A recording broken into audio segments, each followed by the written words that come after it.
In the heart of Louisiana, surrounded by magnolia trees and tranquil waters, stands a house of great historical significance, the Myrtles Plantation.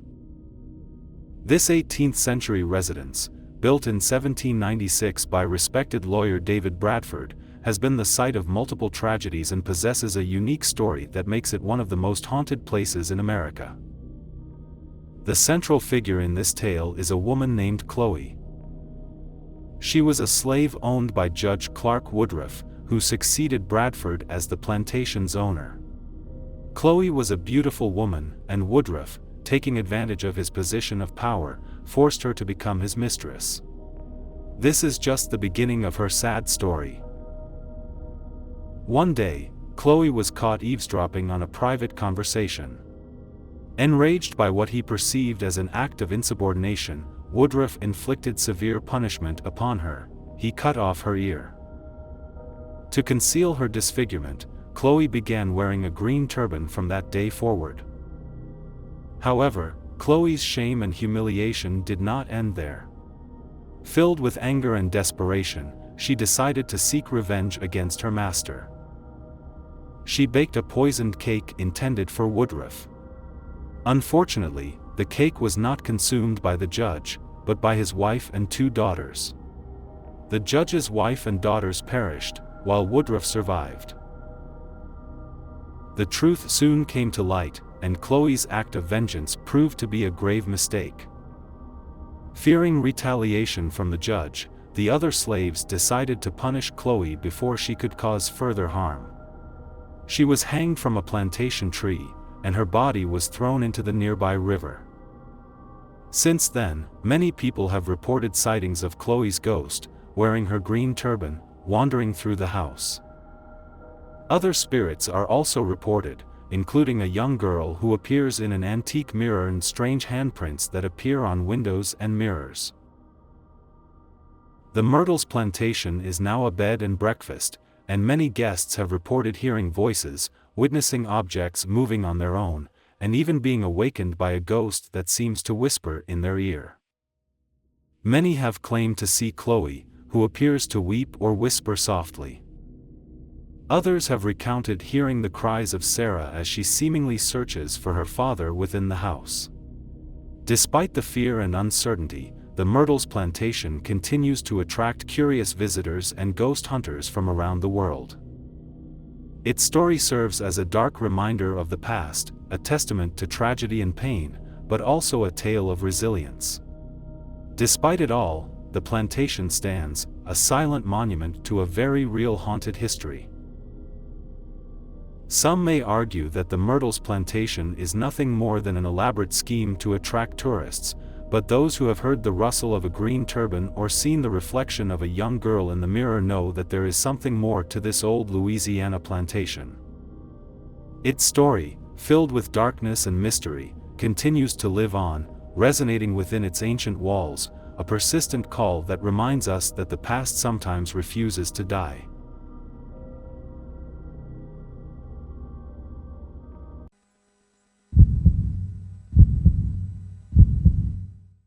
In the heart of Tennessee, surrounded by lush cornfields and endless stretches of woods, lies a piece of land that has become known as one of the most haunted places in America. This is the John Bell Farm, home to an honest and respected countryman who moved to the area with his family in 1804. They settled on a 320-acre farm in Adams, a rural town that offered an idyllic family life. However, this peace would be shattered by an unimaginable terror that would forever mark their existence. This is the story of the curse of the Bell Witch. For over a decade, the Bell family lived peacefully, working the land and participating in community life.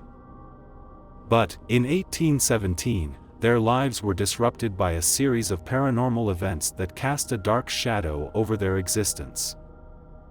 It began with strange noises, muffled thumps that echoed from the walls of the house at night, sounds of chains being dragged across the floor, scratching at the doors, and terrifying hisses and moans that filled the air with a sense of fear and foreboding.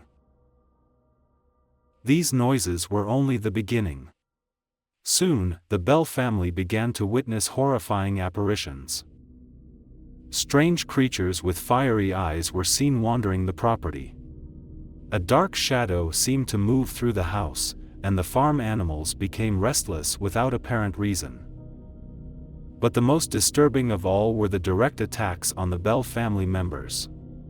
Awakened in the middle of the night by a choking sensation, the Bells were pinched and scratched by invisible hands. Blankets were torn from their beds, leaving the family trembling in fear in the cold darkness. The violence seemed to focus particularly on Betsy, the youngest daughter of John Bell. She often woke with visible bruises and scratches and, on more than one occasion, was found unconscious as if attacked by an unseen force. Meanwhile, a voice began to make itself heard in the house. It sounded like an old woman's voice and was soon dubbed the Bell Witch. The voice would insult the family, sing unsettling songs, and recite entire religious sermons. It often expressed hatred for John Bell and its intention to kill him. John Bell himself began to suffer from unexplained health issues. He frequently had difficulty speaking and swallowing, and his condition progressively worsened. In 1820, John Bell died. The Bell Witch claimed responsibility for his death, stating that she had poisoned him. According to legend, a vial of a mysterious liquid was found in the house after his death. When it was administered to a cat, the animal died instantly. After John Bell's death, the attacks on the family continued. However, they abruptly ceased when Betsy Bell ended her engagement with a man named Joshua Gardner, an event that the Bell Witch had strongly requested. Today, the land that once belonged to the Bell family has become a destination for ghost hunters and paranormal enthusiasts. The original house no longer stands, but the aura of mystery and terror surrounding the property persists. The stories of the Bell Witch are still told by local residents and visitors to the area, perpetuating the memory of a family tormented by dark forces they could not understand or control. The Curse of the Bell Witch is an unforgettable piece of American history, a tale of paranormal terror that has withstood the test of time. The story of the Bells serves as a reminder of how thin the line can be between the natural world and the supernatural, and how, at times, the ghosts of the past can refuse to remain buried.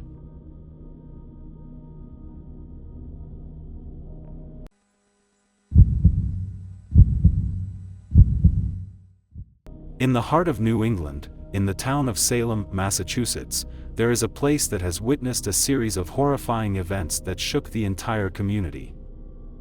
This place is the Joshua Ward House, a wealthy merchant's residence from the 18th century. However, the house, bearing his name, has a history that dates back to a much darker period in American history, the Salem witch trials.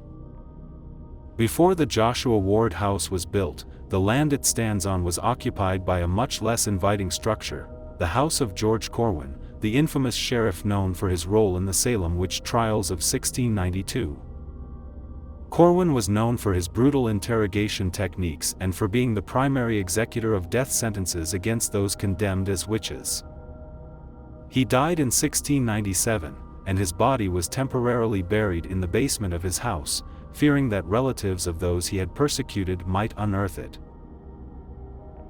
Over a century later, Joshua Ward commissioned the construction of his house on that land.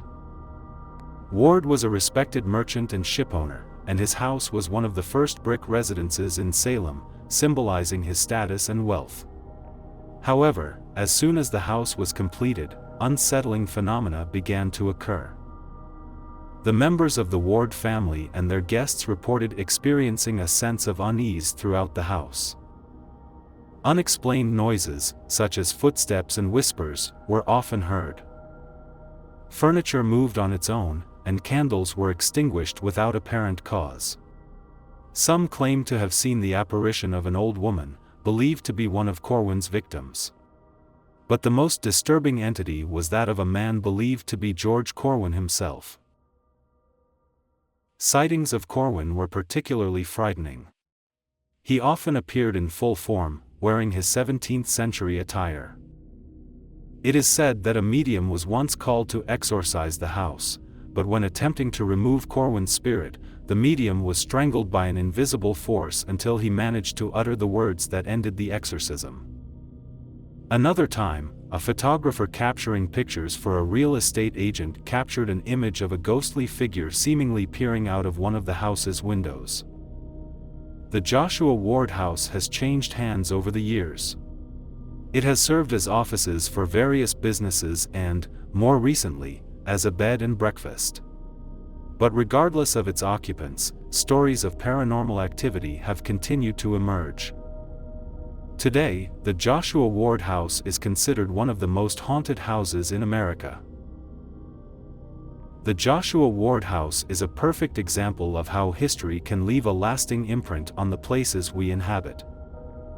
Despite its beautiful brick facade, the echoes of the Salem witch trials continue to resonate within its walls.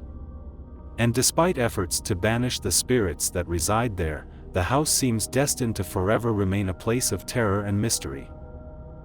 So, the next time you find yourself passing through the streets of Salem, remember the Joshua Ward house. It may appear as an ordinary historic building, but behind its tranquil facade lies a dark past that continues to live on in the present.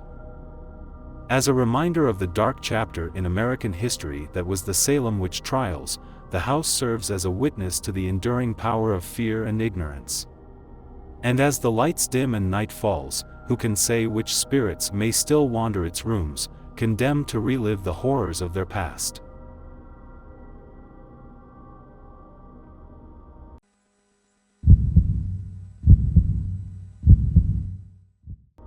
In the shadow of one of America's most historic cities, St. Augustine, Florida, stands a structure that has withstood the test of time and witnessed over 4 centuries of history.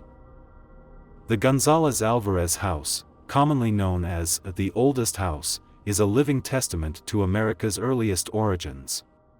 But beyond its historical significance, the house is also shrouded in mystery and terror.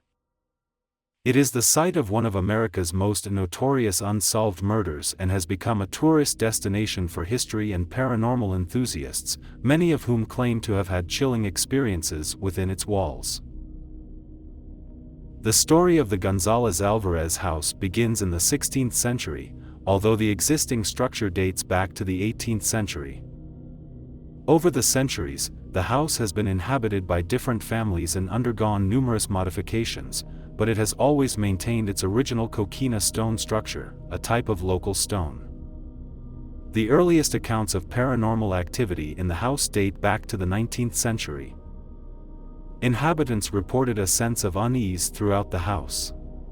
Whispers and footsteps were often heard in empty rooms. Furniture would move on its own. Candles would be extinguished without any apparent cause. But the most unsettling experiences involved the apparitions of spectral figures. One of the most frequently spotted ghosts is that of a young woman, believed to be the daughter of one of the families who lived in the house. According to the stories, she fell in love with a man her father disapproved of. When she was prevented from seeing him, she died of a broken heart. Since then, her apparition has been seen wandering the house, often accompanied by the sounds of sobbing and whispered prayers. Another well-known ghost is that of a 16th-century Spanish soldier. He was one of the house's earliest occupants and, according to legend, was killed during an attack on the city. He is often seen in uniform, roaming the house as if still on duty. However, the most feared entity is that of an elderly man believed to have lived in the house during the 18th century. He was known for his irascible temper and harsh methods. His apparition is often accompanied by a sense of fear and oppression. Many guests and employees have reported being pushed or touched by an invisible force, and some claim to have heard an angry voice scolding them. Over the years, numerous ghost hunting groups and mediums have visited the Gonzalez Alvarez house in hopes of making contact with the spirits that reside there. Many have collected compelling evidence of paranormal activity, including EVP recordings, anomalous EMF meter readings, and photographs of ghostly figures. Despite the many attempts to exorcise the house, the apparitions and paranormal activities seem to persist. Today, the Gonzalez Alvarez house is managed by the St. Augustine Historical Society and operates as a museum, attracting visitors from around the world. But despite its historical significance, it is the aura of mystery and terror surrounding the house that captures attention. The stories of its ghosts continue to be told, perpetuating the memory of those who once called it home. The Gonzalez Alvarez house is a captivating and eerie reminder of a tumultuous chapter in American history. Its walls guard the secrets of a gruesome crime that was never solved. And as the lights dim and the night draws near, who can say which spirits may still wander its rooms, condemned to relive the horrors of their past?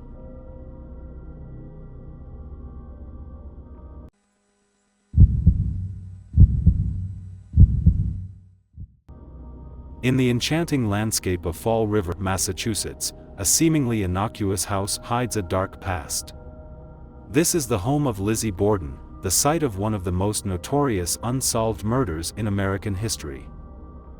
Today, it has become a tourist destination for history and paranormal enthusiasts, many of whom claim to have had chilling experiences within its walls. The story of the Borden House begins on August 4, 1892, when Andrew and Abby Borden were brutally axed to death in their home. The prime suspect was Lizzie, Andrew's daughter, but despite circumstantial evidence and community suspicions, she was acquitted due to a lack of direct proof. Since then, the house has been the subject of speculation and theories about what truly happened on that fateful day. The Borden House has remained relatively unchanged since that dreadful day. Stepping inside is like taking a step back in time, with its Victorian furnishings and the heavy atmosphere that pervades each room. But beyond its historical connections, the house has also gained fame for its alleged paranormal activities. For decades, visitors, employees, and paranormal investigators have reported ghost sightings and strange phenomena inside the house. Some have recounted hearing footsteps on the stairs or in empty rooms. Others have claimed to hear whispers or laughter emanating from nowhere. Objects have been seen moving on their own, and sudden, unexplained drops in temperature have been recorded in various parts of the house. However, the most unsettling experiences involve the apparitions of spectral figures. Some visitors have described seeing the image of an old woman, believed to be Abby Borden, in various parts of the house. Another frequently cited figure is that of a younger woman, many of whom believe to be Lizzie herself. She is often seen wandering the house, particularly in her old bedroom and the attic. Despite numerous attempts to exorcise the house, paranormal activities seem to persist. The Borden House has become a landmark for ghost hunters and the curious, drawn by its macabre history and alleged ghost sightings. Every year, thousands of visitors come to see the house, with many taking parts in nighttime guided tours, hoping for a paranormal encounter. Today, the Borden House operates as a bed and breakfast, allowing visitors to fully immerse themselves in its history. The rooms where Andrew and Abby Borden were killed have been kept as close to their original state on the day of the murders as possible, adding an extra sense of realism to the experience. The Borden House is a captivating and eerie reminder of a dark chapter in American history. Its walls guard the secrets of a gruesome crime that has never been solved. And as the lights dim and night approaches, who can say which spirits may still roam its rooms, condemned to relive the horrors of their past?